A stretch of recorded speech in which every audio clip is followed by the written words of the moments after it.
ruhaniyah kita, kemanusiaan kita. Tapi begitu kita lahir, si fitrah ini mulai dikotori oleh faktor-faktor eksternal yang bukan kesejatian. Salah satunya namanya adalah identitas. Saya dikasih nama tiba-tiba, jadi ketutup nih. Karena saya tahu bahwa saya adalah Abu. Pelan-pelan si Abu sekolah ke TK, SD, SMP, gelarnya S1 aja. Gelarnya S2 aja. Tahu ini, tahu itu, tahu ini, tahu itu, dapat jabatan, dapat apa. Akhirnya berkutat di dalam konteks yang namanya identitas. Nah, kalau identitasnya dominan, udah pasti kita nggak akan bisa menjadi hamba. Artinya orang yang menghambakan diri kepada Allah, orang yang melepaskan semua identitasnya kembali kepada diri yang sejatinya. Itulah konsep yang namanya wudhu. Wudhu itu dilepas dari apa yang didengar, dilihat, dipikirin.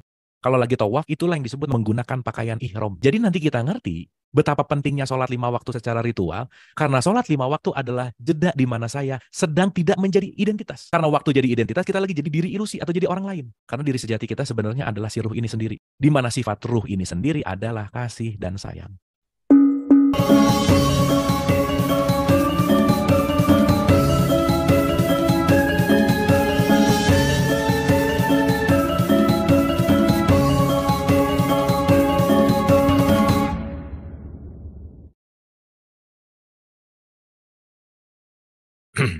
A'udzubillahi minasyaitonirrajim. Bismillahirrahmanirrahim. Robbi a'udzubika min hamazati sayatin wa a'udzubika robbi ayahdurun. Robbi shrah li sadri wa yassir li amri wahlul 'uqdatam min lisani yafqahu qawli. Assalamualaikum warahmatullahi wabarakatuh. Alhamdulillahirabbil alamin. Segala puji-puji milik Allah Subhanahu wa taala yang atas rahmat karunia kasih sayangnya. Alhamdulillah pada siang hari ini kita belajar kembali di kajian humanis di Sabilulungan yang insya Allah kajian ini menjadi jalan kita untuk meniti ke dalam diri yang selalu beristiqomah, selalu semangat untuk belajar gitu ya. Karena pembelajaran nggak pernah selesai dan saya rasa mudah-mudahan kita bukan cuman hanya dapat informasi di sini tetapi menjadikan informasi itu sebagai bahan tafakur, sebagai bahan sesuatu yang kita renungkan untuk kita aplikasikan dalam kehidupan kita sehari-hari. Ibu dan Bapak sehat ya semua. Siang hari ini kita akan melanjutkan Al-Fatihah karena kemarin kita diskusi udah panjang lebar gitu ya.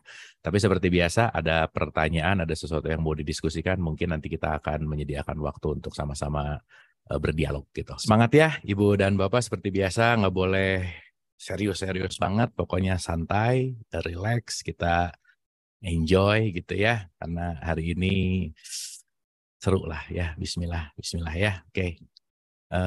Kita review dulu kali ya supaya inline gitu. Oke. Saya mau mundur dulu dikit gitu ya untuk memahami Al-Fatihah ini. Sekali lagi, Al-Fatihah ini menjadi the mother-nya gitu ya, induk induk dari semua Quran gitu, karena Al-Fatihah ini nanti yang akan menjadi super esensial dari Quran sih sebenarnya gitu. Tapi kita udah ulang-ulang ya, ber-Al-Fatihah dan membacakan Al-Fatihah ini dua hal yang berbeda gitu. Oke? Berdoa dan membacakan doa itu dua hal yang berbeda gitu. Makanya kan Quran bilang hati-hati ya, jangan membacakan ini kayak mantra gitu, bukan gitu. Ya tetapi anyway nggak apa-apa juga sih dibacain. Tetapi yang jauh lebih penting adalah bagaimana kita memahami apa yang kita baca gitu. Oke, bismillah ya. Oke.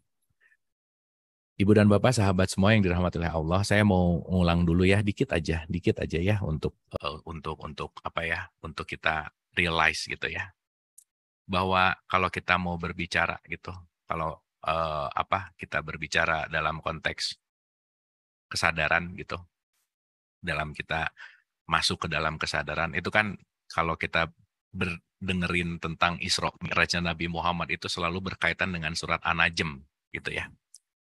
Di mana surat An-Najm ini bagaimana dia naik menuju kepada Sidratil Muntaha gitu. Karena nanti Al-Fatihah itu adalah puncaknya menuju kepada Sidratil Muntaha gitu. Oke, saya cerita dulu sedikit, nanti kita relate gitu, ya. Di sini ada kalimat pertamanya, Najm itu artinya bintang. Nah, kalau lihat kata bintang di Quran, itu ya benar sih, secara fisikal bintangnya ada di atas, tetapi bintang itu sesuatu yang bersinar gitu ya. Berarti itu lagi berbicara tentang cahaya. Satu. Kalau Quran ngomong malam, berarti itu lagi bicara kegelapan, the darkness. Kalau Quran bilang siang, berarti lagi berbicara tentang enlightenment, cahaya. Kalau Quran bilang timur, itu berarti lagi cahayanya juga lagi naik, gitu kira-kira. Gitu ya, karena terbit dari timur. Kalau Quran bilang barat, itu lagi berbicara bahwa mataharinya udah mulai turun. Jadi ini dua-duanya hanya mau berbicara tentang enlightenment, cahaya, dan kegelapan. Karena kita ini berbicara tentang siang dan malam itu bukan masalah waktunya, bukan. Tetapi apakah kita sedang tercerahkan atau lagi dalam keadaan zolim, gitu intinya. Zolim itu gelap, zumat, gitu kira-kira. Oke ya, nah dalam konteks anajem ini, lagi mau berbicara tentang menuju kepada cahaya. Maka nanti Al-Fatihah itu sebetulnya adalah perjalanan kita menuju kepada cahaya, gitu intinya. Karena nanti kita akan bahas bahwa ini adalah perjalanan menuju stage atau kesadaran yang lebih tinggi, gitu intinya. Nah, kita mengerti bahwa konteks Isra Mi'raj, gitu ya, kalau kita bicara Isra. Isra itu adalah perjalanan. Makanya orang yang menuju perjalanan kepada Tuhan nanti disebut Israel, gitu. Jadi nanti kalau di Quran ngomongin Israel ini bukan nation, bukan bangsa, tetapi siapapun yang sedang meninggalkan diri menuju kepada Tuhan. Maka Israelnya itu adalah Eloi gitu. Makanya nanti Bani Israel dikasih kelebihan. Nah ini kalau kita nggak ngerti esensi, Allah nggak adil dong. Masa cuma kaum itu yang dikasih kelebihan? Bukan. Siapapun yang menyengajakan dirinya, berniat, bertekad kuat menuju kepadaku, saya kasih kelebihan gitu kira-kira. Teman-teman, Ibu dan Bapak, kita harus bersyukur ya. Terpautnya kita dalam pembelajaran ini juga udah menjadi berkah dan rejeki anyway. Satu, hikmah itu adalah rejeki. Nggak semua orang dapat kapasitas seperti itu gitu. Maka once kita mendapatkan kesadaran yang bisa lebih masuk lagi, itu jangan dilupakan bahwa itu rejeki yang luar biasa gitulah kira-kira. Karena menerima sesuatu yang beda tuh nggak bisa untuk semua orang gitu. Menerima sesuatu yang berlainan, menerima perbedaan, itu tuh rejeki yang luar biasa. Maka orang yang akan bertahan tuh bukan orang yang kuat gitu sebenarnya. Bukan orang yang punya segalanya. Tapi yang bisa beradaptasi terhadap perubahan gitu. Maka nanti Anajem ini, Al-Fatihah ini lagi mau bicara tentang perubahan gitu intinya. Gitu ya. Bahwa ketika bintang terbenam, bahwa ya saat itu Muhammad itu mendapatkan kesadaran gitu kira-kira. Bahwa yang dikeluarkannya itu pasti adalah kemauan Tuhan gitu. Jadi ucapannya Nabi Muhammad itu nggak mungkin bertentangan dengan nuraninya, gitu intinya. Berarti nanti kita ngerti bahwa Islam, pikir, ucapan, dan rasa itu seimbang, gitu. Kadang kan pikirannya ke kanan, perasaannya ke kiri, omongannya ke bawah, gitu. Nah ini nggak nyambung, gitu kira-kira. Gitu ya, nanti kita akan mengerti. Ucapannya itu tiada lain hanyalah wahyu yang diwahyukan, gitu. Nah, sekarang pertanyaannya, gimana saya mau mengucapkan wahyu kalau saya nggak pernah mendengarkan wahyu? Gitu intinya. Makanya sehari 5 kali kita disuruh jeda, sebenarnya disuruh dengerin. Makanya ber-Al-Fatihah itu sebenarnya bukan membacakan Al-Fatihah, tetapi mendengarkan Allah yang ber-Al-Fatihah supaya kitanya listening, gitu intinya. Makanya kalau di dalam sholat berjamaah, yang disuruh baca cuma imam, yang sisanya cuma dengerin aja udah, gitu kira-kira. Nah makanya nanti kita ngerti bahwa imam itu adalah pemimpin dalam tanda petik kolbu sebenarnya, istafti kolbak. Maka sholat adalah kita masuk ke dalam satu wahana, kita masuk ke dalam satu atmosfer di mana kita melepaskan dari dunia luar untuk kita mendengarkan benar-benar yang di dalam, gitu intinya. Cuma sayangnya justru pas sholat, pikiran tuh jadi makin liar, gitu. Begitu Allahu Akbar, semua keingetan, gitu kira-kira. Ya karena emang nggak pernah latihan sih, gitu. Karena memang sholatnya hanya sebagai ritual, gitu intinya. Gitu ya, singkat cerita, yang diajarkannya kepada Jibril yang sangat kuat gitu ya. Nanti kita akan bahas pelan-pelan karena nanti Al-Fatihah itu akan sangat relate dengan Anajem, Isra Mi'raj itu sangat relate dengan Anajem yang mempunyai akal yang cerdas. Jadi balik lagi kecerdasan kita tuh dipentingkan di sini gitu. Nah, kecerdasan di sini nanti akan bicara tentang kecerdasan hati. Teman-teman Ibu dan Bapak jangan lupa kita semua dikasih kecerdasan hati yang levelnya sama. Cuman mau digunakan atau tidaknya itu yang berbeda gitu. Kualitas hati kita itu semua sama. Karena hati itulah yang akan menjadi sambung rasa kita kepada sumbernya. Jadi kalau teman-teman atau ibu bapak dengar kata Rasulullah, utusan Tuhan, Benar nggak salah ada 25 nabi dan rasul, iya. Tapi jangan lupa bahwa hati adalah utusan Tuhan yang dikasih ke kita supaya kita bisa berkomunikasi langsung dengan Tuhan, gitu kira-kira. Makanya atiullah wa ati rasul tuh maksudnya ikutinlah Allah dan ikutinlah tuh yang diutus ke kita. Apa? Nurani kita gitu. Di mana dalam keseharian nurani itu dipakai cuma less than 5% atau bahkan 1%.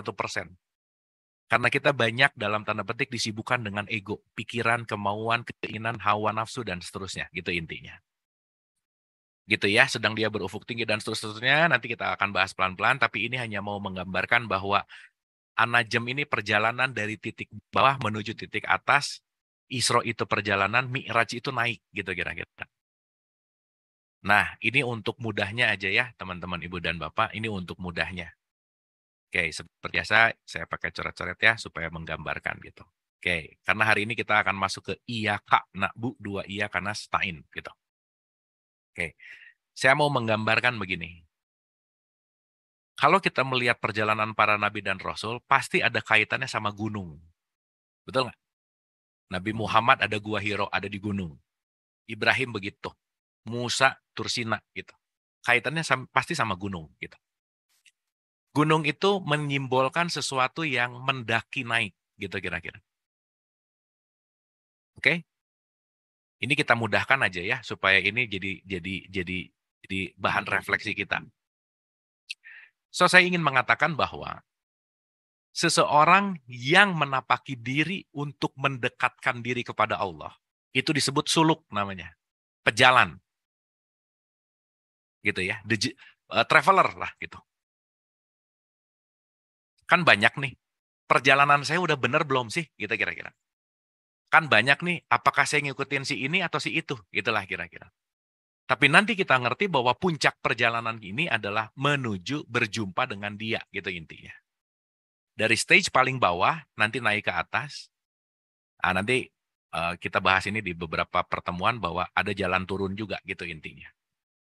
Karena begitu jalan turun penting juga gitu. Makanya kenapa iya kak dulu, baru ihdinas siratal mustaqim. Jadi tunjuki jalan yang lurus itu sebenarnya bukan tunjuki jalan yang lurus ketemu Allah, bukan. Tapi tunjuki jalan yang lurus ketika ketemu, pas turun lagi ke bawah. Karena ini lebih riskan untuk jadi sesat, gitu intinya. Lebih riskan untuk jadi sombong. Lebih riskan untuk jadi melekat. Makanya orang yang udah nyampe dan turun, ini di bawahnya bisa jadi ngerasa jadi Tuhan, gitu kira-kira. Nah itu yang bahaya, sebenarnya. Pun di beberapa tafsir ada juga sih yang bilang bahwa ihdinas siratal mustaqim itu perjalanan naik, nggak salah juga gitu ya. Tapi kalau mau ikut urut-urutan, yang terpenting adalah, balik lagi ya, bukan masalah benar atau salahnya, tetapi ini bisa kita aplikasikan dalam kehidupan kita sehari-hari. So teman-teman Ibu dan Bapak, untuk menilai indikator parameter pembelajaran kita di level mana, anggap aja, ya anggap aja. Begitu perjalanan suluk kita semakin dekat ke Allah, means perjalanan spiritualnya semakin membaik gitu ya kira-kira. Ciri-cirinya cuma satu aja. Anggap aja perjalanan menuju puncak ini adalah perjalanan lagi naik gunung. Kita pakai mobil terbuka, tapi matanya ditutup. Matanya ditutup. Kadang-kadang kita nggak tahu mau kemana gitu. Tapi yang jelas semakin naik ke atas, semakin mengalami dan merasakan yang namanya kesejukan. Nah, itu intinya. Jadi indikator parameter sholatnya oke, Al-Fatihahnya oke, pelajarannya oke, spiritualnya oke. Hari ini lebih sejuk nggak dari kemarin? Gitu kira-kira.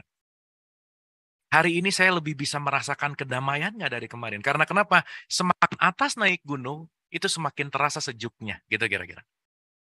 Maka semakin atas ini menjadi power wisdom. Gitu.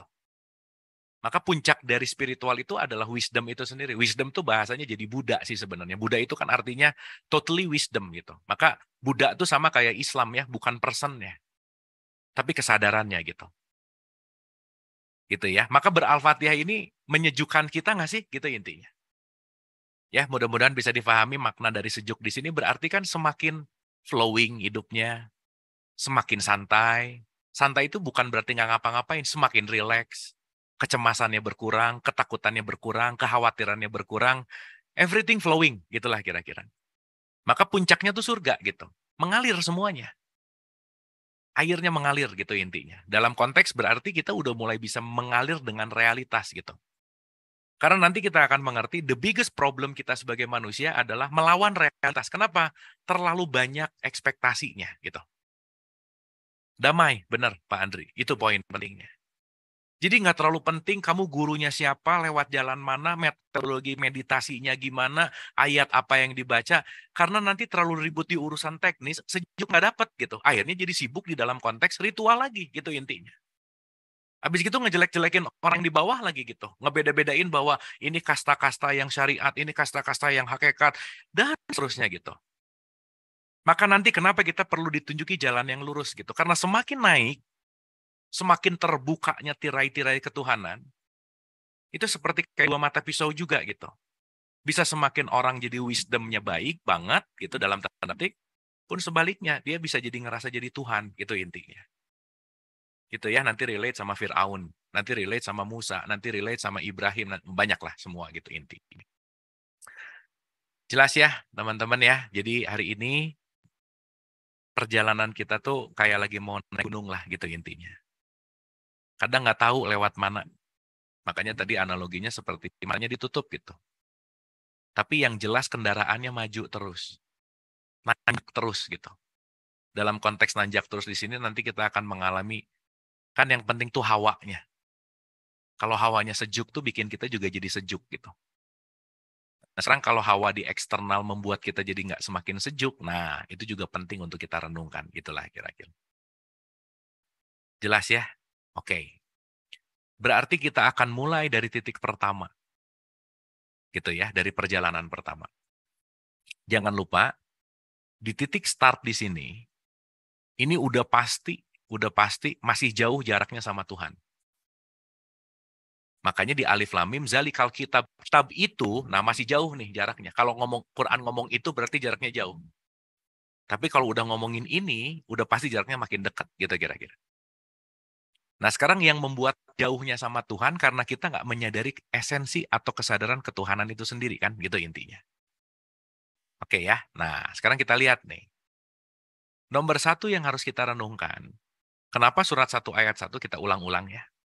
Sekali lagi ini bukan dengan nama, tetapi atas nama. Disadari dulu, atas nama. Oke ya, atas nama. Berarti kalau ada kata atas nama, kita semua ini hanya wakil gitu. Maka yuk kita jadi perannya aja.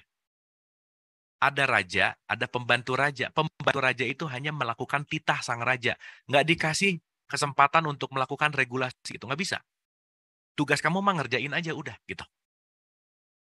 Jadi nanti akan diajarkan bahwa mari kita jalankan apa yang harus jadi bagian peran kita. Bahasa kerennya, jangan curi casting yang lain deh gitu. Hasil itu perannya Allah. Tugas kita adalah berproses. Nilai itu hasil. Berarti kita nggak pantas untuk menilai. Gitu ya. Karena kalau udah menilai, kita lagi ngambil perannya Allah nih. Berarti kita lupa sama peran, gitu kira-kira. Dan lupa sama peran karena pasti nggak ngerti. Nggak paham. Maka orang marah karena kekurangan pengertian, gitu. Jadi kalau ada orang yang bikin marah, dia lagi mau datang, ingat, pengertian kamu yang harus dinaikkan. Karena kalau udah ngerti, nggak akan marah lagi, gitu intinya. Gitu ya. Maka hidup ini, Quran ini nggak ngajarin kita untuk jangan marah, bukan. Yang terpenting tuh bukan marahnya, tapi bounce back dari marah kembali ke netral. Itu yang penting. Saya pernah nanya sama guru-guru spiritual gitu ya, wah level-levelnya tinggi lah. Saya nanya, guru masih suka marah nggak sih di level kesadaran ini gitu? Di mana muridnya udah ribuan, loka karyanya udah banyak banget, seminarnya udah banyak banget, diundang kemana-mana. Rata-rata jawaban guru-guru itu jawabannya dengan ya marah lah, kan saya juga manusia gitu intinya. Nah saya pikir kalau udah di level guru kan nggak pernah marah gitu ya. Gitu. Tapi ternyata ada jawaban yang menarik. Tapi marah saya sekarang beda sama marah saya 5 tahun yang lalu gitu. 5 tahun yang lalu mungkin marahnya bisa terresidu 3 hari. Tapi hari ini marah, 5 menit kemudian saya udah kembali ke netral. Nah jadi ternyata yang terpenting bukan masalah marah nggak marahnya. Marah juga bahaya gitu. Karena marah juga menyimpan emosi, nggak marah juga memendam emosi, dua-duanya sama, gitu. Jadi yang terpenting adalah bounce back-nya. Seberapa lama kita bisa kembali ke netral. Dan bounce back itu tergantung kekuatan otot mental kita. Jadi kalau nge-gym kalau nge-gym itu otot fisik yang kita bangun, tapi belajar spiritual itu adalah otot ritual spiritual kita yang kita bangun gitu. Mental muscle salah satunya. Nah, orang yang mental muscle-nya oke, itu nanti yang disebut dengan orang yang sabar. Makanya jadikanlah sabar dan sholat. Berarti sabar itu kan berarti dia bisa menerima realitas gitu kira-kira. Dan bagi satu orang dan yang lainnya, menerima realitas itu nggak sama gitu. Maka nggak usah ngebandingin, nggak bisa ngomong gini, dia ya ikutan kelas spiritual udah 5 tahun, tapi masih gini juga, nggak bisa. Karena nanti itu tergantung dari uniqueness-nya kita masing-masing, dari kesungguhan belajarnya juga, dan intinya kita kalau ngebandingin sama orang lain itu tidak comparing apple to apple, gitu kira-kira. Kalaupun membandingkan, bandingkanlah diri kita dengan kita yang hari kemarin. Dan yuk sadari pasti 1 derajat pun ada perubahan gitu intinya. Yang penting keep on going gitu intinya. Jelas ya Ibu dan Bapak ya? Oke. Berarti 1 ayat 1 atas nama Allah yang Maha Pemurah lagi Maha Penyayang. Atau ya, ini udah bahas panjang lebar. Berarti nomor 1 adalah bahwa kita semua ini hanyalah hamba gitu kira-kira. Kita semua ini hanyalah aktor aktrisnya. Gitu ya. Yang bisa menentukan pilihan bukan terhadap hasil, tapi saya bisa memerankan peran saya atau saya bisa memerankan peran saya. Dah cuma 2. Tapi saya nggak bisa milih peran. Beda ya? Saya ulang ya. Kita nggak bisa memilih peran apa, tetapi saya bisa memilih mau memerankan peran itu atau tidak, gitu kira-kira. Dan rata-rata sulit menerima perannya masing-masing. Kenapa? Karena kita terkontaminasi oleh peran orang lain gitu. Makanya di luar diri itu selalu lebih bagus gitu. Di luar diri itu selalu lebih oke gitu. Rumput tetangga lebih hijau gitu. Gitu ya bahasnya. Pokoknya ngelihat keluar tuh lebih bagus aja gitu. Nah, berarti kita craving, kita pengen menjadi peran orang lain. Maka ingat ya, lepasin dulu semuanya, sadari bahwa kita ini hamba. Kalau kita udah tahu limitasi kita nggak bisa milih peran, pilihannya cuma diterima. Dah, gitu ya. Kadang, untuk tahu limitasi memerankan dan lain-lain, kita perlu kejeduk dulu. Kita perlu jatuh dulu. Kita perlu sakit dulu. Oh, ternyata emang limitasi peran di sini sih. Udah, jangan pengen jadi peran yang lain deh. Gitu. Ternyata jangan-jangan saya disuruh hanya menikmati peran ini. Dan nanti kita tahu bahwa peran itu juga dinamis ya, anyway. Makanya jangan ngelihat dalam konteks perannya apa sih sebenarnya. Tetapi saya hanya bersungguh-sungguh mau menjalankan peran. Udah itu aja. Karena kenapa? Somehow, peran itu memang dihadirkan. Gitu kira-kira. Ya, anyway. Jadi poinnya adalah kita ini adalah hamba. Itu nomor 1. Jadi kenapa bismillah sangat powerful? Karena kalau jadi hamba, tingkat penerimaannya akan tinggi gitu. Sadari aja bahwa oh saya hamba, ya udah. Mau apapun, gimana pun, saya nggak bisa ngapa-ngapain. Bukan berarti nggak boleh punya planning, bukan. Bukan berarti nggak boleh punya target, bukan. Bikin sebaik-baiknya, sebagus-bagusnya. Tapi sadarilah bahwa limitasi kita hanya hamba, titik. Bukan yang menentukan hasil, itu intinya. Oke? Jadi, at least kita tahu limitasi deh. At least kita tahu job desk-nya ada di mana, gitu. Karena kalau nggak tahu, nanti kita crossover. Kita nyebrang ke limitasi yang lain, gitu. Nah, bahayanya, kita menyimpan atau kita menempatkan diri bukan pada posisinya. Nah, kekewasan-kekewasan terjadi ketika orang melakukan pekerjaan bukan pada posisinya. Itu yang bahaya gitu. Jadi kalau posisinya hamba ya udah. Jadi kalau gitu, semua kita adalah hamba. Semua kita adalah aktor aktrisnya yang sudah dilimitasi dalam konteks peran gitu kira-kira. Ya. Nah, 1 ayat 1 ini berbicara tentang Tuhan. Jadi masih talk about. Ya, jadi belum direct nih gitu. Karena perlu 4 step dulu untuk talk about baru ketemu gitu kira-kira. Nanti kita ngerti bentar lagi. Oke, jadi nomor 1, sadarilah bahwa semua kita adalah hamba, titik. Hamba itu pelayan, titik. Dah. Jadi jangan terlalu heboh sama gelar, jangan terlalu heboh sama jabatan, jangan terlalu heboh. Kenapa? Dia tuh hambanya Tuhan yang lagi diperankan jadi CEO, jadi bosnya. Ya udah. Kalau saya memang harus jadi pembantu, ya udah juga. Karena mau bos saya sama saya, dua-duanya hambanya Tuhan. Cuman memang beda peran, titik. Udah. Nggak usah jadi pengen jadi bos juga dalam tanda petik ya. Dalam tanda petik nih. Tapi bukan berarti pasrah ya udah gini aja. Bukan.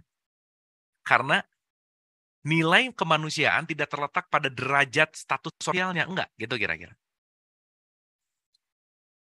Jelas ya? Karena memang nanti pada akhirnya cuma ditanya bahwa kamu berperan dengan baik atau tidak, gitu kira-kira. Allah nggak nanya kamu perannya apa, statusnya apa, terakhir depositonya ada berapa, terakhir pangkatnya apa, nggak penting gitu. Tapi bukan berarti nggak penting itu nggak boleh punya, bukan. Beda antara jenderal yang menghambakan diri kepada Allah dan jenderal yang menghambakan diri kepada egonya, gitu kira-kira. Pun beda antara pembantu yang menghambakan dirinya kepada Allah dan pembantu yang menghambakan dirinya kepada ego, gitu kira-kira. Kalau kepada ego pasti suffering. Yang pembantu pengen jadi jenderal nggak ngerasa cukup, gitu kira-kira. Maka nggak ada beresnya gitu. Berarti Bismillah adalah limitasi. Artinya apa? Belajarlah merasa cukup, itu poinnya. Karena banyak belum tentu cukup. Ya kita pengen banyak, tapi sebanyak-banyak kalau nggak cukup, ya nggak cukup aja. Jadi poinnya adalah limitasi. Di sini tahu limit gitu. Limit saya tuh hamba, selesai. Gitu ya. Bismillahirrahmanirrahim. Oh, di mana kekuatan sang hamba ini adalah datangnya dari kasih sayang Allah. Gitu kira-kira. Maka seorang hamba seharusnya memiliki sifat. Dari apa yang dia dalam tanda petik, ya kalau kita ngomong Allah gitu ya, Tuhan dipertuhankan. Maka salah satu sifatnya Allah yang ditiup ke dalam ruh, inti sifat kita semua adalah sebenarnya Rahman dan Rahim, gitu kira-kira. Jadi basic desain manusia itu sebenarnya adalah kasih sayang. Tapi nanti kasih sayang itu perlahan-lahan tertutup oleh identitas. Ya, saya kasih contoh dulu ya, teman-teman, Ibu dan Bapak, supaya nanti kita paham nih. Ya, gampangannya gini. 32 ayat 9. Oke. Bismillah ya. Jadi Al-Fatihah tuh puncaknya tuh adalah kembali kepada kefitrahan sebenarnya. Saya kasih contoh sederhana gini. Kemudian dia menyempurnakan dan meniupkan ke dalam tubuhnya roh. Oke? Roh adalah part dari Allah. Kunci inti dari Allah adalah kasih sayang. Tiupkan. Maka ada dalam konteks nafas. Kita bahas sedikit tentang itu. Oke ya.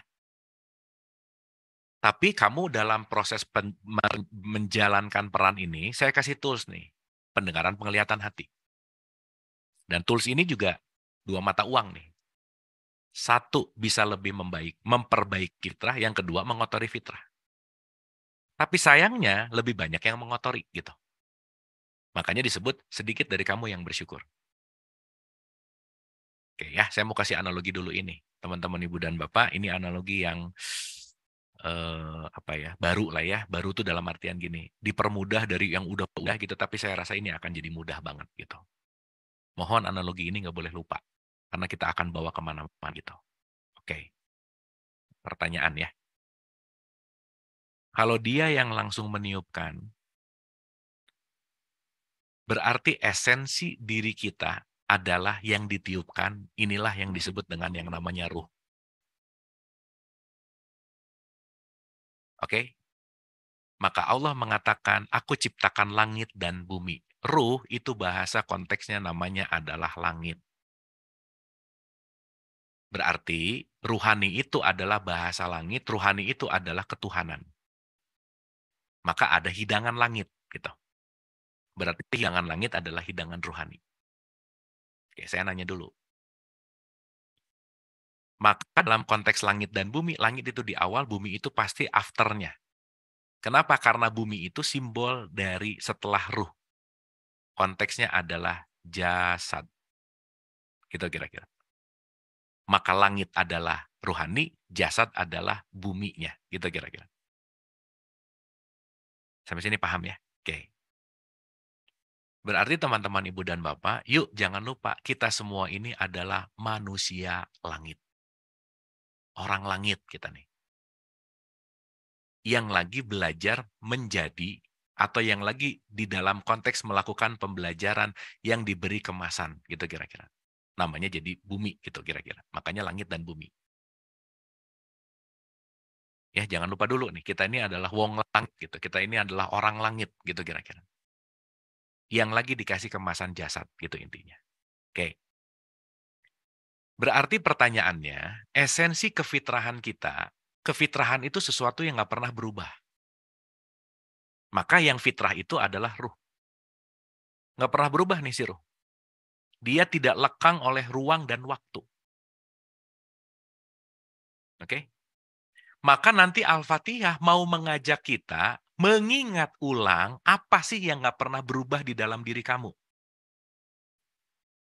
Contoh ya, Quran itu banyak kata-kata ingatlah. Ingatlah. Kan agak aneh kalau Allah nyuruh ingat, kitanya belum punya memori gitu kira-kira. Dan seharusnya kalau kita innalillahi wa inna ilaihi rojiun, semua datang dari Allah dan kembali ke Allah, harusnya kita punya memori tentang Allah dong, harusnya. Betul nggak? Makanya nanti ini akan berbicara tentang memori. Ada historical memory, ada spiritual memory. Nanti kita bahas pelan-pelan. Saya mau kasih contoh aja dulu.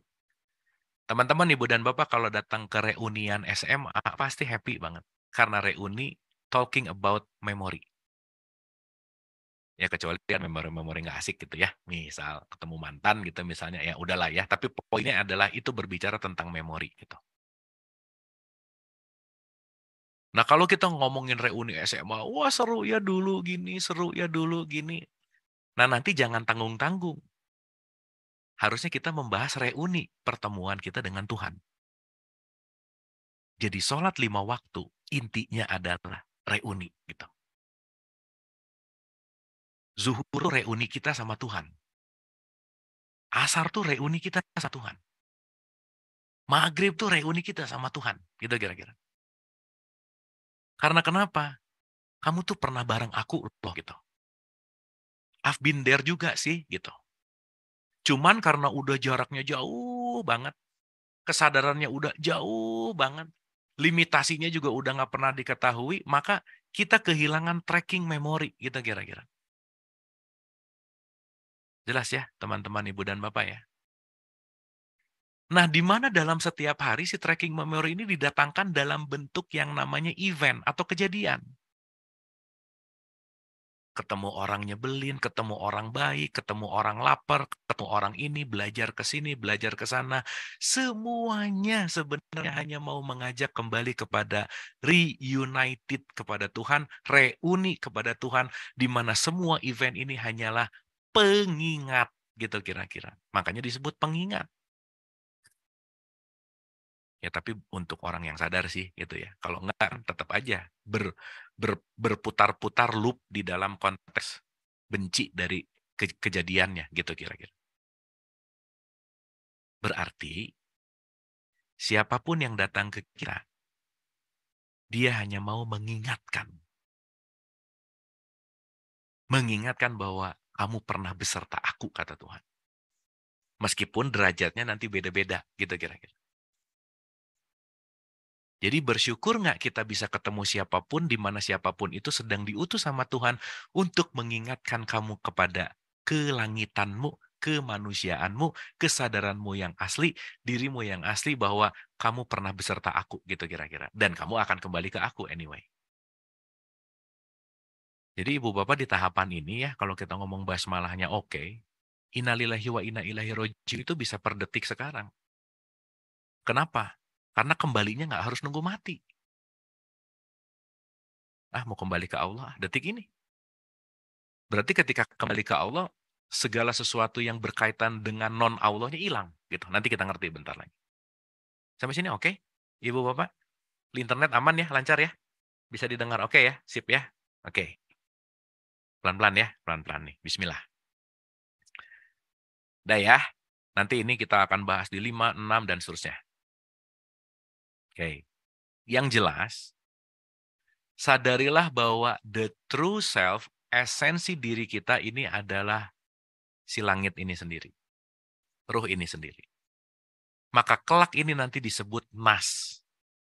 Atau bahasa kitanya disebut manusia. Oke? Jadi kita semua ini dalam konteks terlahir, esensinya adalah ruh, fitrah, nas, maka yang tidak pernah berubah dalam kehidupan kita sampai kapanpun adalah ruhaniah kita, kemanusiaan kita. Semakin tua, jasad semakin keriput. Semakin tua, pikiran beda dengan pikiran 15 tahun yang lalu. Itu bukan diri kita, itu ilusi semua. Nah, tapi, begitu kita lahir, si fitrah ini mulai dikotori oleh faktor-faktor eksternal yang bukan kesejatian. Salah satunya namanya adalah identitas. Saya dikasih nama tiba-tiba. Dah. Oh, jadi ketutup nih si fitrah. Karena saya tahu bahwa saya adalah abu. Dah, terlimitasi dengan identitas. Pelan-pelan si abu sekolah ke TK, SD, SMP, gelarnya S1 aja. Gelarnya S2 aja. Tahu ini, tahu itu, tahu ini, tahu itu, dapat jabatan, dapat apa. Akhirnya berkutat di dalam konteks yang namanya identitas. Nah, teman-teman, ibu dan bapak yang dirahmati oleh Allah.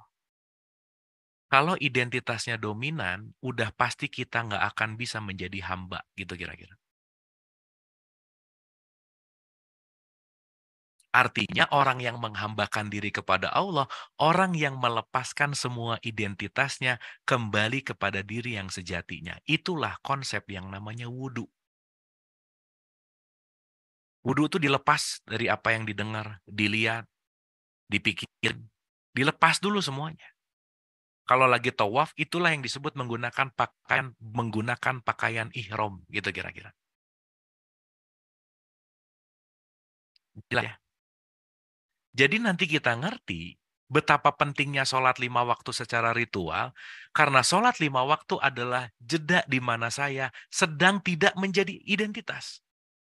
Karena waktu jadi identitas, kita lagi jadi diri ilusi atau jadi orang lain. Karena diri sejati kita sebenarnya adalah si ruh ini sendiri, gitu kira-kira. Di mana sifat ruh ini sendiri adalah kasih dan sayang. Jadi saya mau nanya nih, teman-teman ibu dan bapak, punten ya. Lebih dulu jadi manusia atau lebih dulu jadi orang Islam? Yang mana nih?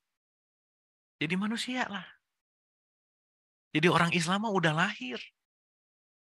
Lebih dulu jadi manusia atau lebih dulu jadi orang yang berkewarganegaraan Indonesia? Manusia lah. Kewarganegaraan itu dilekatkan setelah lahir, agama setelah lahir, pengetahuan setelah lahir, atribut-atribut dari mulai kelompok, golongan, nama-nama, apa semua setelah lahir. Dan itu yang menjadi potensi untuk kita selalu dominasi dalam kehidupan sehari-hari. Gitu intinya. Nah, maka di sini orang kebingungan. Diri sejati saya siapa sih? Jadi kan nanti kita ngerti bahwa sebenarnya hidup ini adalah perjalanan menembus dinding identitas untuk mengenali diri gitu. Nah, nanti fungsi Al-Fatihah ada di sini, membuka semua hal yang bukan kamu gitu. Semua ilusi-ilusi gitu. Supaya kamu menuju puncak gitu. Jadi kalau nanti mau digambarkan segitiga di sini, puncak paling atasnya ya manusia. Dan ini kecil lah porsinya. Ini semua di bawahnya adalah identitas. Mohon difahami kalau saya ngomong identitas berarti termasuk ego kita, keinginan mau-mau, hawa nafsu, kebencian, menilai, seterusnya lah. Itu kan part of identity dan turunan-turunannya gitu kira-kira. Bahkan kita bisa menghormati orang karena pangkatnya. Kita bisa terima orang karena dia punya level tertentu gitu kira-kira. Berarti kan yang dominan identitasnya. Gitu. Maka puncak menuju ketemu sama Tuhan Lepasin dong identitasnya. Maka Musa disuruh, lepaskanlah kedua terompahmu. Gitu kira-kira. Nggak bisa kamu ketemu saya dengan kejeneralan kamu. Nggak penting. Nggak bisa kamu ketemu saya dengan IPK 4-nya. Nggak bisa. Karena ketemu saya, kamu harus telanjang dalam tanda petik. Udah nggak perlu pakai nama, nggak perlu pakai agama, nggak perlu pakai gelar. Justru nama, gelar, agama, kepintaran, kepandaian, itu yang membuat kamu berat untuk bisa berjumpa dengan aku. Nah, gitu kira-kira, Bu. Sampai sini oke ya? Makanya perjalanan menuju puncak tuh berat banget. Kenapa? Ngelepasin status saya sebagai itu kan, udah melekat banget soalnya sama identitas gitu. Kita sama identitas tuh seperti kain dan warna gitu. Saya tanya ibu bapak kalau ngelihat warna kain, ngelihat warnanya atau ngelihat kainnya? Lupa itu kain karena kenapa merah. Padahal warna dan kain tuh menyatu gitu. Nah kita harus bikin jeda di antara warna dan kainnya gitu dalam tanda petik. Karena semuanya kain, warnanya doang yang beda gitu. Dan ketika kita membandingkan gara-gara warnanya, lupa bahwa semua derajatnya sebenarnya adalah kain itu sendiri. Disitulah kalimat atas namamu ya Allah. Yang maha kasih dan sayang. Berarti orang yang berbasmalah, dia bisa menembus dinding identitasnya. Maka dia menjadi hamba. Jelas ya teman-teman ya? Berarti di satu ini udah mulai lepas nih satu nih. Jadi minimal di stage di sini tuh udah ada yang dilepas lah. Ini anggap ya ada layer nih.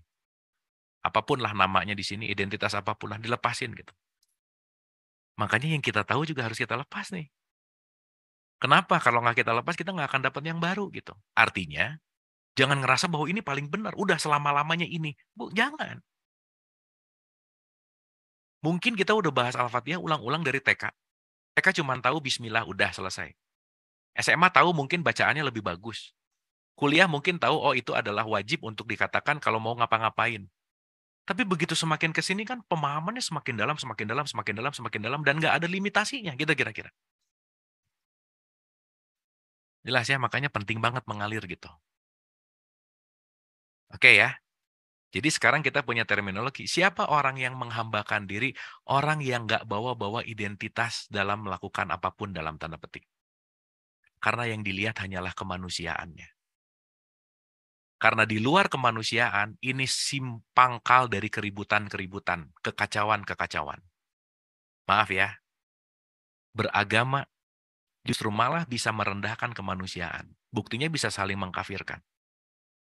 Kalau saya sudah mulai mengkafirkan orang lain, saya lupa bahwa kemanusiaan itu menjadi fundamental kita hidup, gitu kira-kira. Makanya puncak dari Islam adalah insan kamil, menuju ke sini. Nggak ada loh puncak Islam. Nggak ada Nabi pilih gara-gara rajin sholat, rajin puasa, rajin umroh. Nggak ada loh. Tapi karena mereka sudah menjadi manusia. Dan kalau kita bahas ini dalam filsafat atau kita bahas ini dalam psikologi psikologi transpersonal gitu, itu banyak yang menyadari bahwa agak malu mau nyebut dirinya manusia. Kenapa? Belum pantas gitu. Kenapa? Karena ininya nih. Makanya dengan identitas inilah disebut orang gitu kira-kira. Inilah yang disebut manusia. Makanya teman-teman ibu bapak kalau ketemu yang orang baru nggak akan ditanya ibu manusia mana, nggak akan. Yang ditanya orangnya, identitasnya. Jelas ya? Tubuh fisik kita mungkin lahir di kota-kota yang berbeda. Tapi spiritual birth kita datang dari tempat yang sama gitu. Berarti kita perlu jeda mana yang ilusi, mana yang asli, mana yang sejati, mana yang dalam tanda petik ya balik lagi ya, ini yang selalu berubah-ubah gitulah kira-kira.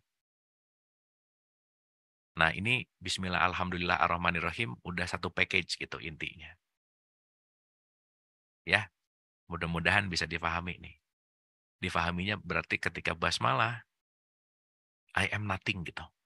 Nothing itu dalam artian, saya bukan siapa-siapa, karena emang benar ya, siapa-siapanya itu cuma ditempelin kan. Dan kita ngerasa lagi. Makanya begitu siapa-siapanya diambil sama semesta, ditarik terus gitu. Nggak pengen lepas dari siapa-siapanya. Anyway, kalau direnungkan lagi, kita tuh cuman lagi belajar untuk tidak menjadi siapa-siapa anyway. Karena tidak menjadi siapa-siapa justru adalah pure dari keseluruhannya. Nggak perlu gelar lagi, nggak perlu jabatan lagi, nggak perlu status lagi. Karena kenapa? Purely kita ini hanyalah hamba gitu kira-kira. Dan ini latihan anyway. Jelas ya? Dan ini pasti latihan gitu. Oke. Sip ya, bismillah ya. Mudah-mudahan bisa diterima. The best yang bisa diceritain sesimpel mungkin. Ini analoginya gitu. Supaya nanti tahu diri sejati itu yang mana sih gitu. Pikiran itu bukan diri sejati. Kenapa? Berubah-berubah. Maka jangan terlalu percaya sama pikiran. Perasaan tuh juga berubah-berubah. Pagi-pagi bisa senang, siangnya jadi sedih. Jadi saya tuh yang senang atau yang sedih? Bukan. Saya yang mengamati yang senang dan yang sedih. Kalau login ke yang senang, begitu dapat sedih, nggak terima. Login ke sehat, nanti dapat sakit, nggak terima. Tapi kalau mundur ke belakang untuk jadi pengamat, mau sakit, mau sehat, dua-duanya bagian dari kurikulum, gitu kira-kira. Maka nanti tingkat penerimaannya pasti tinggi, gitu. Dan anyway, yang namanya hamba tuh cuman bisa terima sih, sebenarnya. Ya. Jadi sekarang dengar konsep doa tuh kadang-kadang mengkhianati kehambaan, gitu.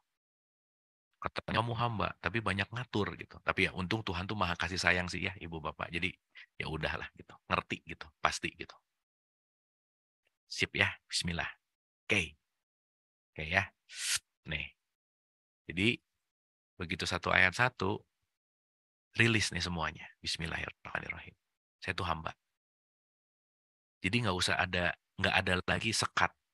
Saya nolong seagama, saya nolong seras, sesuku, sebangsa, lepas. Kenapa? Karena saya hadir hanya sebagai hamba, bukan sebagai abu. Bukan sebagai orang yang gelarnya MBA. Bukan, bukan. Nanti ini yang disebut dengan pengosongan gitu. Kan mau naik nih ke atas. Ya, kedua terompah gitu kalau bahasanya Musa gitu. Ya ini kalau di surat 20, 11, 12 gitu ya. Ini nanti kita akan ngerti bahwa kenapa Musa mau ketemu Tuhan tuh susah gitu. Nah, ya nanti kita bahas ke sini ya. Supaya nanti kita lebih ngerti lah gitu. Oke, sip ya. Nanti kita bahas tentang Musa. Tadinya mau belok dikit tapi bisi panjang gitu. Oke, 1 ke 2 dulu sekarang. Jadi paham ya? Kalau kita bicara masalah basmalah itu adalah berbicara tentang bagaimana kita menyadari tentang kehambaan. Maka kalau udah jadi hamba, identitasnya hilang, berarti orang memuji apapun dia lagi memuji Allah gitu kira-kira. Jadi kayak tembus pandang lah gitu. Ketika ada orang bilang kamu hebat, itu cuma tembus pandang yang dilihat hebatnya tuh di dalamnya gitu intinya. Paham ya? Jadi kayak kita tuh pakai baju yang transparan, dia ngelihat itu bukan kita tapi isinya gitu. Which is isinya siapa? Ya Tuhan, gampangannya. Artinya kita tidak terkotori oleh pujian, pun tidak disakiti oleh caci makian. Kenapa? Karena pujian dan caci makian itu hanya bisa dalam tanda petik diterima atau ditolak dalam konteks identitas gitu. Makanya dalam konteks alhamdulillahirabbil alamin, kalau nolong orang jangan ngerasa udah nolong juga. Kenapa? Begitu kamu ngerasa udah nolong, ada sifat nature manusia pasti pengen dapat in return pengembaliannya. Jadinya nggak ikhlas gitu. Ya, utang budi itu jauh lebih dalam daripada utang uang gitu misalnya. Dan itu bisa bikin guilty feeling gitu. Guilty feeling itu dalam artian terbebani gitu kira-kira. Tapi kalau kita sadar bahwa saya melakukan ini juga bukan untuk saya melakukan ini juga hanya mewariskan atau meneruskan apa yang dikurikulumkan oleh Tuhan, ya dia terbantu juga bukan karena sayanya kok gitu. Jadi nggak ada vested interest, nggak ada kepentingan, nggak ada identitas yang bertambah, nggak ada credit point bahwa saya jadi orang yang lebih baik. Nggak penting sebenarnya. Karena semakin kita numpuk kebaikan-kebaikan, itu akan ada craving untuk dibalas gitu. Dalam artian, saya kan udah berbuat baik kok nggak ada kebaikan buat saya, gitu kira-kira. Makanya lakukanlah hanya untuk mencari ridho Allah. Nah, teorinya kan gampang tuh. Tapi poinnya, itu semua karena nggak ada yang terpuji kecuali Allah. Orang datang dari Dia kok, gitu intinya. Jadi jangan mengklaim lah, karena ada kesadaran hamba di situ gitu. Ya, makanya segala sesuatu itu adalah bentuk pujian Allah ke kita. Oke, di sini nanti kita mengerti. Bismillahirrahmanirrahim, alhamdulillahirrahmanirrahim, ar-Rahmanirrahim, maliki yaumiddin. Nah, itu nanti seru di situ. Baru nanti kita masuk ke iya Kak ya. Bismillah, dikit lagi nih. Jadi kesadaran hamba satu, berarti segalanya hanya untuk Allah gitu ya. Nah, ini udah mulai naik nih ke level berikutnya. Berarti dia hanya sadar, dia hanya mengerjakan pekerjaannya Allah gitu kira-kira. Jadi apapun nggak lagi mengurangi nilai kehambaannya gitu kira-kira. Jadi naik nih satu level. Berarti sudah melakukan pekerjaan. Jadi di bawah tahu nama, di atas udah tahu kerjaannya gitu. Ada asma, ada af'al gitu kalau dalam bahasa terminologi akademisnya. Tahu kerjaannya Allah gitu. Oke? Yang dikerjakan itu selalu dalam bentuk namanya kasih sayang. Maka diulang lagi. Apapun pekerjaannya, lakukanlah dalam konteks Rahman Rahim. Oke ya. Jadi ini udah ketiga nih kesadarannya. Berarti kalau di bawah identitasnya kotor banget, makin ke atas tuh identitasnya makin kurang lah gitu intinya. Karena udah mau menuju puncak nih. Udah nggak penting lagi gelarnya, udah nggak penting lagi ini, gitulah kira-kira. Udah nggak hitung-hitungan gitu. Udah nggak, udah gampang untuk, ya itu tuh yang tadi saya bilang, semakin tinggi semakin bounce back ke netralnya tuh baik gitu. Kalau di level paling rendah, itu marah bisa keinget-inget setahun, 2 tahun, 3 tahun. Nggak beres-beres tuh gitu.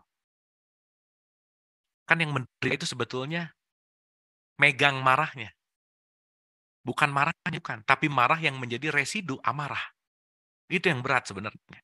Teman-teman, ibu bapak megang gelas ya, nih sekarang megang gelas. Ya, nggak sekilo lah ya, gelas berapa gram sih gitu. Pasti ringan. Tapi pegangnya selama 3 jam, jadi berat lama-lama gitu. Padahal bebannya sama. Maka hati-hati terhadap beban waktu. Karena beban waktu akan mengurangi residu ketahanan kita terhadap penerimaan.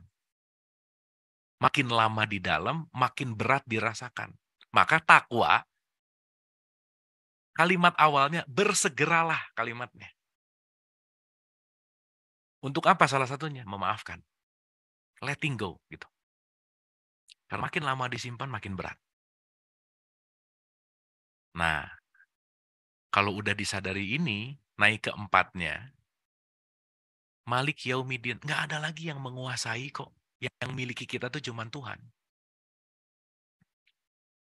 Berarti di sini udah semakin oke banget nih dalam konteks bahwa kasaran kata, yang tadinya identitas 100%, di sini identitasnya tinggal sekitar ya 10% lah gitu. Kan bertahap ya semua juga, perjalanannya bertahap gitu. Nggak bisa kita belajar jadi orang sombong 10 tahun, tiba-tiba jadi orang yang nggak sombong dalam waktu 2 bulan, nggak bisa. Nggak bisa kita melatih marah-marah selama 15 tahun, pengen jadi orang yang nggak pemarah dalam waktu 1 tahun, nggak bisa juga. Karena semuanya tergantung dari proses nanemnya, gitu kira-kira. Karena nanti itu based on memory, karma gitu intinya. Gitu ya. Jadi yang menguasai ya udah. Kemarin kita udah bahas ya, ini adalah integrasi kita dengan Tuhan. Egonya tuh udah bener-bener mau hilang lah gitu kira-kira. Identitasnya udah nggak dipakai lagi. Jadi kalau sekarang ada orang yang ngejelekin kita, sadarilah bahwa udah lepasin aja identitasnya, nggak apa-apa gitu. Tapi kan kita jadi marah ya. Kenapa? Karena kita melekat sama identitas. Dan kecenderungan intelektual adalah melindungi identitas. Maka kalau yang dipakai intelektual terus, pasti jadi egois gitu. Karena intelektualitas itu, konteks dasarnya adalah melindungi identitas. Gitu ya.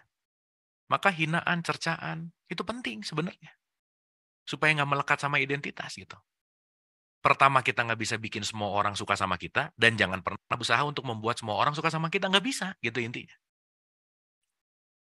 Karena segala sesuatu pasti sesuai dengan seiring dengan frekuensi, vibrasi, dan energi, gitu intinya.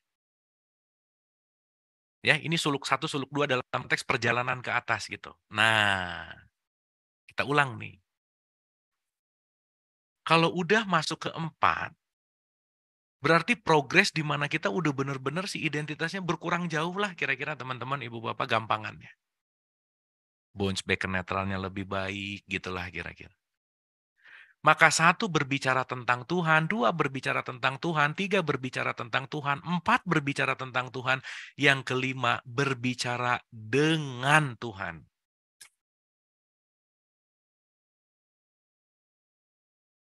Gampangannya ginilah. Kalau kita ketemu, udah nggak ada identitas lagi. Dengar apa adanya dia bicara, yang kita dengerin suara Tuhan. Dengerinnya juga bukan pakai konsep lagi ya, nanti kita ngerti. Dengerinnya juga udah bukan pakai batasan. Imam Ali mengatakan undur makola wala tandur makola. Jangan lihat siapa yang ngomong, tapi lihat apa yang diucapkan, gitu kira-kira.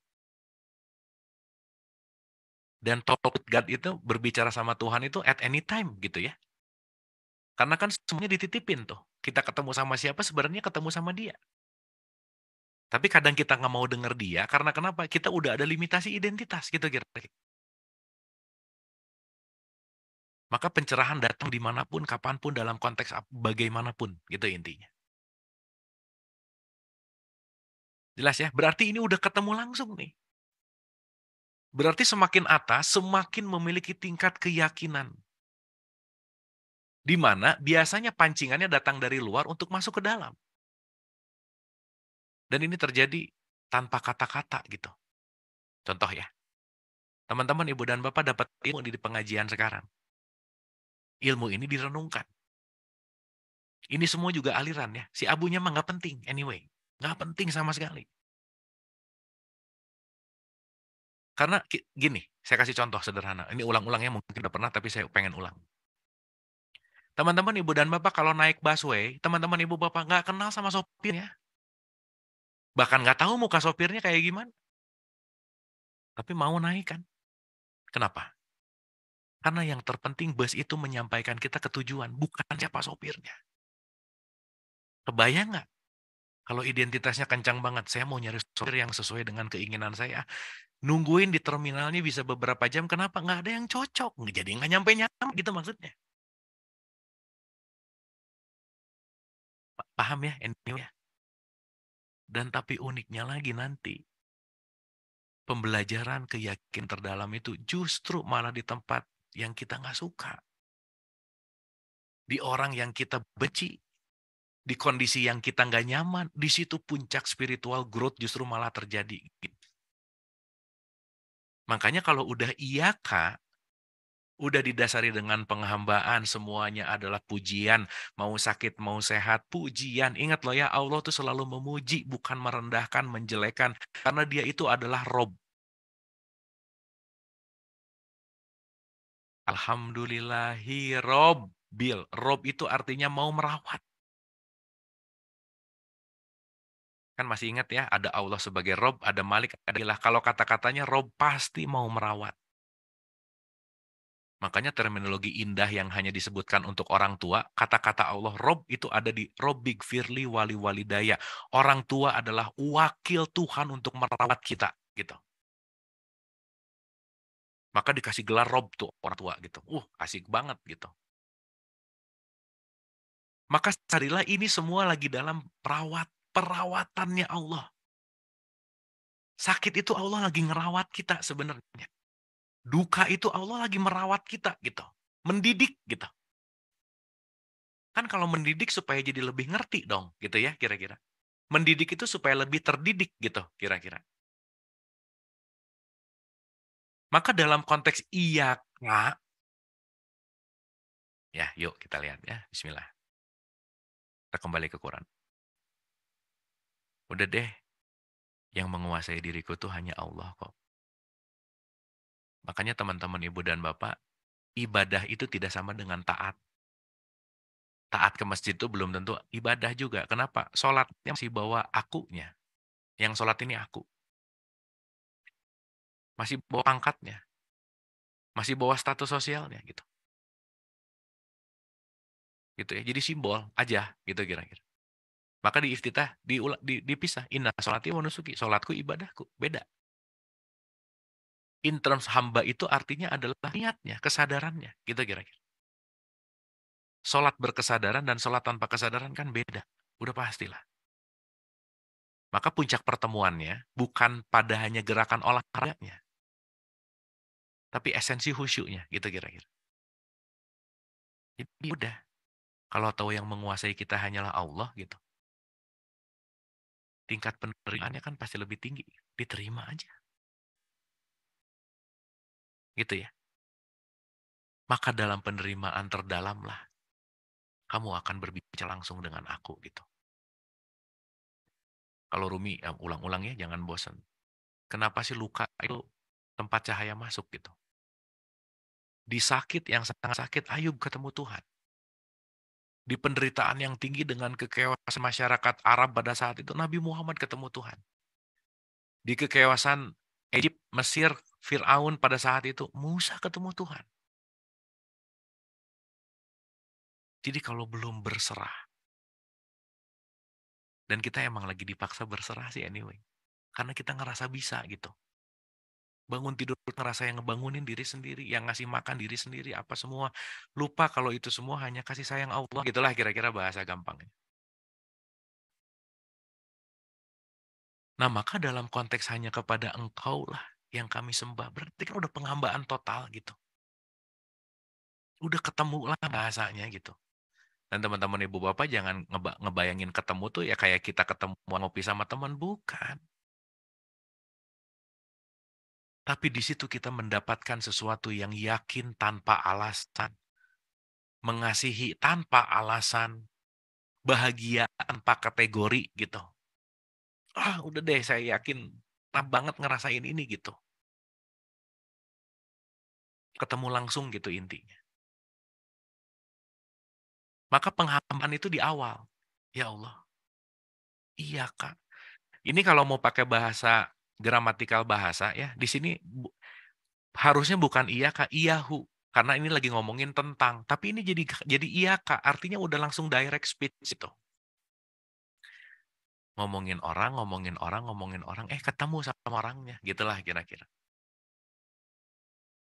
Berarti ketika at least ya, kalau kita ngomongin 2 tambah 2 banget, seenggaknya begitu teriak-teriak Allah Akbar, seenggak-enggaknya manggil-manggil namanya dulu lah, bagus, nggak apa-apa. Karena nanti pelan-pelan akan ketemu sama esensinya, gitu inti. Maka hanya dengan mengingat Allah lah, kolbumu akan jadi tenang. Ya, kita ke 13:28 nih. Awas nih, ini penting untuk kita renungkan. Yaitu orang-orang yang beriman, alazina amanu, watat ma'inu kulubuhum bizikrillah. Hanya orang yang Hai orang-orang beriman dan hati mereka menjadi tentram dengan mengingat Allah. Mengingat itu pasti ada memori. Pasti udah ketemu. Jadi ini bukan lagi ngomongin ingat Allah, subhanallah, alhamdulillah. Bukan. Tapi kita selalu fokus sama Allahnya. Begitu orang nyebelin datang, fokus sama Allahnya. Begitu hal buruk terjadi, fokus sama Allahnya. Kamu akan tenang. Kenapa? Tahu kok itu semua perwujudannya Allah. Gitu kira-kira. Ya meskipun di awal-awal mungkin banyak-banyak ngomong Allahu Akbar. Bagus juga, nggak apa-apa. Ya ini mengingat nih penting banget. Zikrullah tuh ingat nggak mungkin kalau nggak ketemu. Ketemu itu pasti ada memori. Jadi sekali lagi, wajar kalau kita semua dihadirkan sebagai pengingat. Hanya mau mengingatkan untuk reuni kembali kepada Tuhan. At any moment dalam daily basis. Setiap saat dalam keseharian. Gitu kira-kira. Jelas ya teman-teman ya, Ibu dan Bapak ya. Jadi nanti ngerti banget gitu sih Al-Fatihah ini apa sih so penting gitu intinya. Oke, kita ulang dari 1-4-nya. Malik Yaumiddin. Iya, Kak, nak bu, dua iya, karena stain. Iya, dalam konteks. Ketemu nih. Dan perjumpaannya pasti mungkin lagi pikirannya sibuk. Berarti ada kondisi, pengkondisian. Makanya pengkondisian tuh penting banget gitu ya. Jadi nggak bisa selewat gitu. Beda antara orang yang ngajinya tuh ya udahlah ngisi waktu daripada iseng-iseng sama emang mau nyari gitu. Tuh beda tuh. Karena semua tergantung dari niat. Niat itu potensi besar dalam menarik energi semesta gitu ya. Maka ya balik lagi ya diulang-ulang. Kalau muridnya siap tuh guru pasti datang. Maka saya yakin deh siapapun kita sampai ke titik perjalanan kita di kelas ini hari ini kesadaran ini panjang banget perjalanannya pasti deh. Dan itu yang harus kita syukuri gitu. Gitu ya. Maka bukan masalah metodologinya mana. Punten ya, saya selalu ulang-ulang juga teman-teman ibu bapak, ini bukan penjelasan yang paling benar, bukan. Bukan penjelasan tunggal yang lain salah, bukan. Tapi ambil intisari dari penjelasan yang singkat ini, dan nanti kita akan dipertemukan dengan penjelasan-penjelasan mungkin beda, tapi mengacu kepada atau mengarah kepada jalan yang sama, gitu kira-kira. Karena nanti pada akhirnya kalau udah sama-sama dirasain gula manis, udah ada perdebatan kok, gitu intinya. Nah berarti kalau udah mengapah, nah gitu bahasanya ya, kan nggak ada lagi namanya konteksnya. Khawatir berlebih, takut berlebih, cemas berlebih gitu. Kenapa? Hanya dengan mengingat Allah lah. Oh iya ya, ini datang dari Allah juga ya orang nyebelin ini. Sumbernya siapa? Jadi kita nggak benci sama orangnya. Musuh kita tuh masalah bukan orangnya. Dan masalah itu satunya pengingat gitu. Jadi bukan untuk dihindari, bukan untuk dijauhi, tapi untuk diterima. Total acceptance ketika itu tadi. Malik Yaumiddin. Nggak ada yang menguasai kita kecuali Allah itu kira-kira. Dan kalau kita udah masuk dalam genggamannya, di situ kita bisa berbicara langsung gitu. Oke? Nah, berbicara langsungnya susah diceritain pakai kata-kata, tetapi at least ada sesuatu enlightenment yang kita rasakan di dalam diri kita. Setidaknya ciri-cirinya sama kayak tadi naik gunung, dah itu. Makin sejuk aja. Gitu ya. Makanya banyak orang yang nggak pengen turun lagi nih kalau udah ketemu di sini gitu. Makanya kalau dengar cerita Sufi ya ada yang langsung to the point banget gitu dan nggak turun-turun lagi udah di situ aja. Ya dalam tanda petik dan itu pilihan. Ya itu terlalu luas lah kalau kita bahas itu. Tetapi poin pentingnya, kalau kita ngelihat sejarahnya Nabi Muhammad begitu ketemu langsung, dia yang diingatnya adalah umatnya. Saya harus membawa turun kesadaran ini kepada sahabat-sahabatnya, keluarganya, teman-temannya. Maka nanti dia minta jalan yang lurus itu untuk menyampaikan ini. Karena mohon maaf ya, ini juga terjadi. Nature mungkin ya. Kalau kita dapat sesuatu yang bagus, kita akan merasa ini bagus juga untuk orang yang kita sayang gitu. Jadi pengennya ngasih tahu. Tapi bisa blunder sih masalahnya. Karena belum tentu juga gitu. Hanya jadi maksa-maksa. Ini bagus loh untuk gini. Belum tentu gitulah kira-kira. Akhirnya naik ke puncak tapi jadi chaos gitu intinya. Jadi berantem gitu. Nah itu yang nanti kita akan khawatir. Bukan khawatirkan atau ya. Jaga. Kenapa habis 1 ayat 5 baru minta tunjuklah jalan yang lurus gitu intinya. Oke ya. Sip ya. 115 ini panjang teman-teman Ibu dan Bapak. Jadi nanti kita elaborasi pelan-pelan. Pelan-pelan kita elaborasi. Mudah-mudahan ini jadi satu platform besar dulu untuk kita renungkan gitu. Jadi bismillah, alhamdulillah, ar-Rahmanir-Rahim, Maliki Yaumiddin, iya Kak, nggak main-main. Kita main-main itu dalam artian bukan tatanan ritual yang hanya bunyi gitu, bukan, bukan. Ber-Al-Fatihah tuh, udah deh. Nyampe puncak balik lagi. Dan ini kan ulang-ulang ya, ritual, jangan lupa. Karena ya balik lagi. Kita kita pembelajaran ini selalu dalam konteks pengulangan gitu. Oke, teman-teman, mudah-mudahan ide-idenya mudah bisa didapatkan dulu gitu ya. Mudah-mudahan pesan-pesannya sesuai dengan takarannya masing-masing dulu. Kalau mungkin agak-agak bingung atau mungkin agak-agak gimana pikirannya, dikunyah aja dulu gitu, direnungkan. At least disadari aja bahwa makin sejuk nggak gitu. Ya pun nggak ada nggak sejuknya ya nggak apa-apa juga. Karena mungkin mataharinya lagi direct, sunnya lagi kena banget mungkin gitu. Tapi at some point kita sadari bahwa ya mau nggak mau perjalanan mendaki gunung itu perjalanan kita semua. Perjalanan yang panjang, terjal, perlu waktu gitu. Makanya kan selalu diulang-ulang bahwa ya kan gini ya kalimatnya di 90 ayat 10. Kami telah menunjukkannya kepadanya 2 jalan. Maka tidaklah sebaiknya dengan harta itu ia menempuh jalan yang mendaki lagi sukar katanya. Karena teman-teman ibu bapak mohon maaf ya, nggak banyak orang yang punya nyali untuk naik ke atas gunung ini gitu. Yang dia hanya ingin selalu nyaman dengan identitasnya, nggak mau melepaskan identitasnya. Tapi sayangnya nggak mau dilepasin juga nggak tenang hidupnya gitu. Makanya naik ke atas tuh one way sih sebenarnya. Jadi jangan heran once kita mulai mempelajari kesadaran ini lebih baik, lebih dalam. Banyak hal-hal yang di luar ekspektasi terjadi. Tiba-tiba jadi banyak dijelekin orang, tiba-tiba jadi banyak macam-macam lah gitu ya. Yang seakan-akan wah banyak deh cerita orang-orang yang menggapai ke sini bisnisnya jadi nggak beres, hubungannya jadi nggak bagus gitu.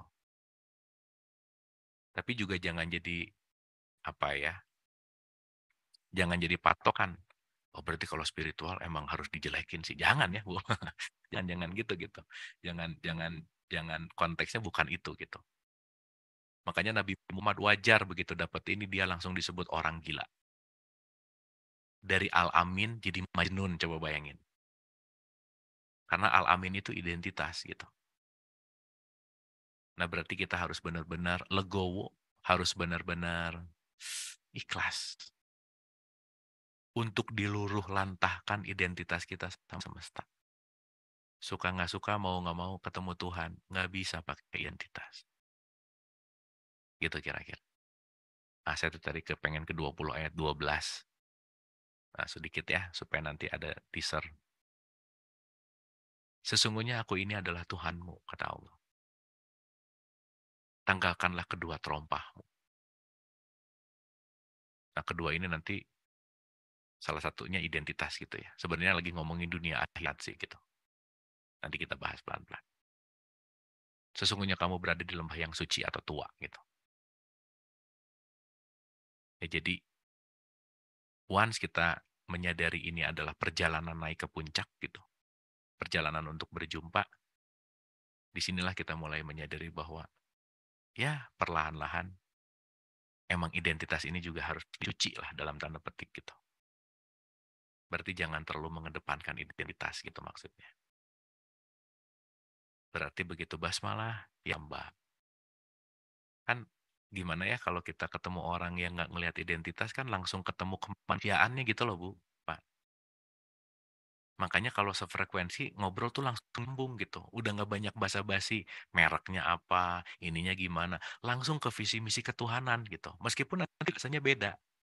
Meskipun nanti agamanya beda, suku bangsanya beda. Bahkan mungkin nggak ngerti bahasanya. Tapi direct ke visi misi kemanusiaan gitu. Maka nyambung gitulah kira-kira. Sip ya teman-teman ibu bapak ya. Ini masih panjang jadi saya rasa cukup dulu untuk pertemuan kita di IYK tahap 1 dan saya rasa nanti kita akan lanjut lagi, tapi mudah-mudahan ada sesuatu yang bisa diserap, ada sesuatu yang bisa apa ya, diendapkan gitu, dikunyah pelan-pelan dan mohon diulang lagi karena pertemuan yang akan datang kita akan lanjut. Atau terserah atau pertemuan yang akan datang mau langsung tanya jawab juga boleh. Tapi yang jelas mohon diulang-ulang kembali tentang bahasan kita hari ini. Kang Adri, silakan. Assalamualaikum, Kang Abu Salam. dan sahabat-sahabat kajian semuanya. Hari ini pembahasannya sangat menarik, Kang Abu, karena poin yang saya serap intinya adalah bahwa nggak mungkin kita mengingat kalau kita belum pernah ketemu. Nah, dalam praktek seharian yang saya alami sejak saya mengikuti kajian ini, saya merasakan gitu, Kang Abu, bahwa saya menemukan itu gitu. Saya bertemu dengan sesuatu yang ada di dalam diri saya yang belum pernah ada selama ini gitu. Bahkan pada saat-saat tertentu saya berusaha untuk mencoba merenung tanpa tujuan apapun, saya mengosongkan pikiran, saya diam. Tiba-tiba ada suara-suara batin yang saya bisa dengar gitu. Hmm. Bahkan pada saat saya bermeditasi, saya memperhatikan nafas dan sebagainya. Saya menemukan alam yang lain gitu, Kak Abu, yang beda dengan apa yang saya alami di kehidupan saya sehari-hari. Tapi saya ingin dapat arahan nih atau petunjuk dari Kang Abu. Apakah saya GR gitu, bahwa saya sudah ketemu sama Allah? Atau malahan saya itu membenarkan diri saya bahwa saya sudah ketemu sama Allah ternyata gitu. Sehingga apapun ibadah yang saya lakukan adalah terutama seperti sholat dan yang lain-lain. Itu saya udah bisa mengingat Allah karena saya sudah pernah ketemu. Nah, yang saya khawatirkan adalah itu adalah kegeeran saya aja, padahal sebenarnya saya belum itu, atau pembenaran diri saya sendiri aja agar ibadah saya jadi tanda kutip valid gitu ya, Kang Abu. Nah, Hmm. ini mohon pencerahan dan arahan dari Kang Abu. Bagaimana sebenarnya saya bisa menyadari bahwa yang saya ketemu ini adalah Sang Pencipta itu. Terima kasih, Kang Abu. Assalamualaikum. Salam. Makasih Pak Andri. Wah, ini praktikal banget dan terima kasih pertanyaannya keren banget dan luar biasanya memang ini adalah ayat berikutnya setelah pembahasan kita terakhir tadi gitu Pak Andri. Kan nggak ada yang sia-sia ya. Nih kalimatnya. Sesungguhnya aku inilah Tuhanmu, maka tanggalkanlah kedua rompahmu, sesungguhnya kamu berada di lembah yang tua atau suci. Lepas dulu semuanya. Dan aku telah memilih kamu, kata dia. Maka dengarkanlah apa yang akan diwahyukan. Jadi waktu Pak Adri bilang tadi bahwa saya mendengarkan apa, ya itu tadi. Begitu kita melepaskan identitas, kita akan mendengarkan suara yang selama ini ada, tapi volumenya tuh kecil banget, tipis banget, gitu kira-kira. Gitu ya. Nah, kegeeran-kegeeran spiritual tuh emang luar biasa juga sih Pak Andri. Ya, betul. Karena ada benar, ada pembenaran. Dan pembenaran ini sifat dari ego gitu. Dan nanti kita ngerti supaya nggak kegeeran spiritual, makanya nanti enamnya ihdina sirotol mustaqim, tunjuki jalan yang lurus gitu kira-kira. Nah cuman sesimpel ini aja gitu ya. Ngomongin bisikan tuh cuman ada beberapa poin, 414. Sadari aja. Karena once itu langsung pure-nya dari dia, itu adalah keyakinan yang tidak tertolakkan gitu. No question lagi gitu. Kalau masih ada pertanyaan, ya harus direnungkan ulang gitu. Dan mohon maaf banget ya, aduh banyak banget gitu apa ya kalau saya sebutnya. Gini, kadang tuh orang nanya gini, meditasi yang benar tuh gimana sih rasanya gitu. Gitu ya. Terus ada orang yang sharing experience. Duh, saya tuh kalau meditasi ketemu Tuhan tuh ngelihat cahaya biru bagus banget gitu kira-kira. Akhirnya informasi ini jadi konsep, Bu, Mah. Oh, indikator parameter orang ketemu Tuhan kalau meditasi ketemu cahaya biru. Ini 5 tahun meditasi nggak ketemu cahaya biru, stres dia gitu kira-kira. Berarti kan meditasinya masih ada mau-mau gitu. Jangan lupa meditasi adalah perjalanan tanpa tujuan. The journey without goals. Nggak ada goals-nya. Kalau meditasi masih ada goals-nya, nggak akan ketemu aja. Berarti kan goals-nya juga sudah dilepasin gitu. Nggak bisa mau ketemu Allah meditasi. Nggak akan ketemu aja. Gitu ya. Makanya tadi tuh harus jadi hamba dulu. Identitasnya lepasin dulu. Musa tuh banyak mau gitu. Tuhan, saya tuh udah lama nyembah kamu belum pernah ketemu, ketemu dong. Nah, gimana sih Musa gitu. Makin kamu pengen ketemu, makin kamu nggak akan ketemu dalam tanda petik. Nanti kita ngerti paradoksnya gitu. Ya, ini kalau dibelokin agak panjang ke yang lain-lain, tapi straight ke pertanyaannya Pak Andri, simpelnya gini aja. Tidak ada kebaikan pada kebanyakan bisikan-bisikan. Nih ya, hati-hati gitu. Jadi mayoritas bisikan tuh membahayakan lah gitu. Ini bisikan dari dalam ataupun dari luar ya, sama aja. Karena bisikan dari luar juga datang dari peran. Jangan lupa, semua yang luar itu diperankan juga. Dan Allah yang menciptakan malaikat dan setan, Allah yang tangan yang sama gitu. Dalam tanda petik, siap apapun bisikan dari luar bisa menjauhkan atau mendekatkan. Tapi pada pinter itu mau jauh atau dekat, semuanya adalah alhamdulillah, puji atau pendidikan kita. Robbil alamin. Alhamdulillahi robbil alamin. Nah, robnya Allah. Mendidiknya gitu. Jadi ibu bapak kalau kita sadar hidup ini adalah pendidikan, tahu oh lagi dididik nih, ya udah. Anak kecil yang agak-agak nakal kan kadang-kadang dibentak-bentak dikit, disentil-sentil dikit gitu ya, di ini gampangannya lah gitu sederhananya.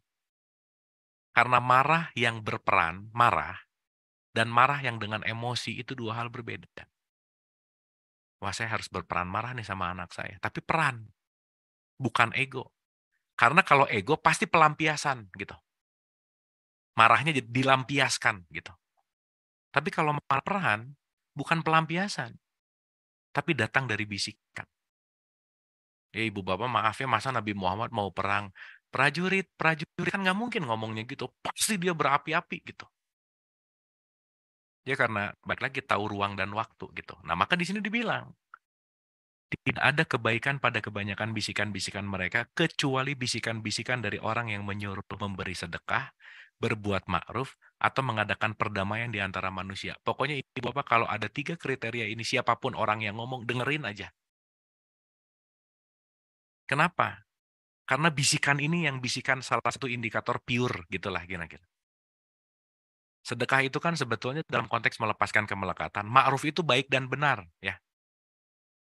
Karena baik belum tentu benar.